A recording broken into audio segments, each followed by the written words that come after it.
ஹர ஹர சங்கர ஜய ஜய சங்கர ஹர ஹர சங்கர ஜய ஜய சங்கர.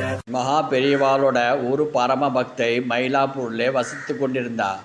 ஒரு சமயம் மகா பெரியவா ஸ்ரீமடத்தின் சார்பில் காஞ்சி காமாட்சிக்கு தங்கத்திலே காசு மாலை சமர்ப்பித்தார்.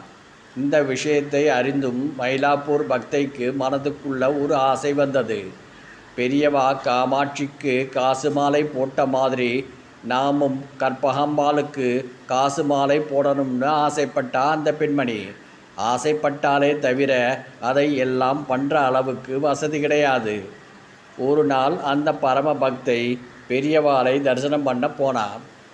பெரியவா எப்பவும் போல ஆசீர்வாதம் பண்ணிட்டு, உனக்கு நான் ஒரு பொறுப்பு கொடுக்கலாம்னு இருக்கேன். நீ மயிலாப்பூரில் தானே இருக்கே, கற்பகாம்பாளுக்கு ஒரு காசு மாலை பண்ணி போட்டுடு. அந்த காசுக்கு பின்னாடி அம்பாளோட நாமத்தை பொறிக்கணும்னு சொல்லிட்டு கை நிறைய குங்குமம் கொடுத்து ஆசீர்வாதம் பண்ணினார்.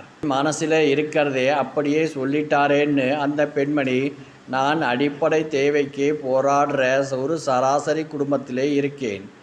என்னால் அம்பாளுக்கு காசு மாலை எப்படி போட முடியும்னு கவலைப்பட்டா. ஆனால் ஆச்சாரியாலோட அனுகிரகத்துக்கு அடையாளமாக அடுத்தடுத்து சில விஷயங்கள் நடந்தது. கற்பகாம்பாளுக்கு எப்படி காசு மாலை போடுறதுன்னு கலங்கின அந்த பக்தியை யார் யாரோ தேடிக்கொண்டு வந்தா. மகான் சொன்ன மாதிரி காசு மாலை பண்ணுறதுக்கு நாங்களும் ஒத்தாசை பண்ணுறோம்னு அவளால் முடிஞ்ச பொன் பொருள் எல்லாம் கொடுத்தா. சில பெண்கள் செயின் வளையல் எல்லாம் கழட்டி கொடுத்தா. ஒரு பிரபல நகைக்கடை உரிமையாளர் செய்கூலி இல்லாமல் காசு மாலை பண்ணித்தரேன்னு ஒத்துக்கொண்டார்.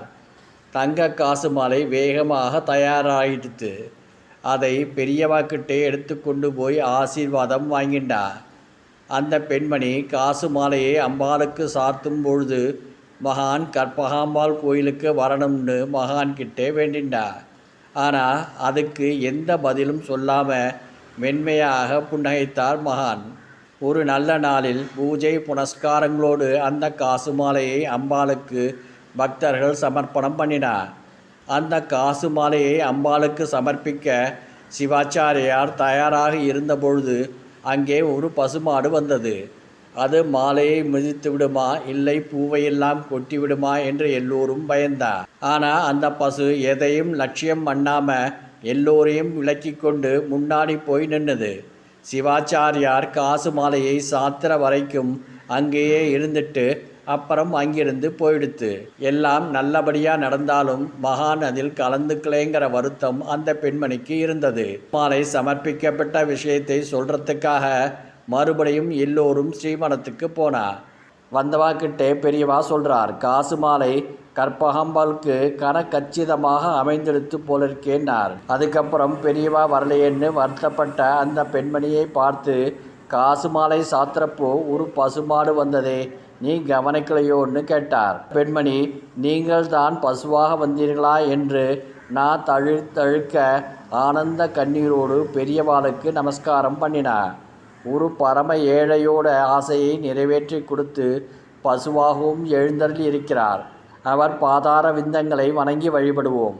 ஹர ஹர சங்கர ஜய ஜய சங்கர ஹர ஹர சங்கர ஜய ஜய சங்கர.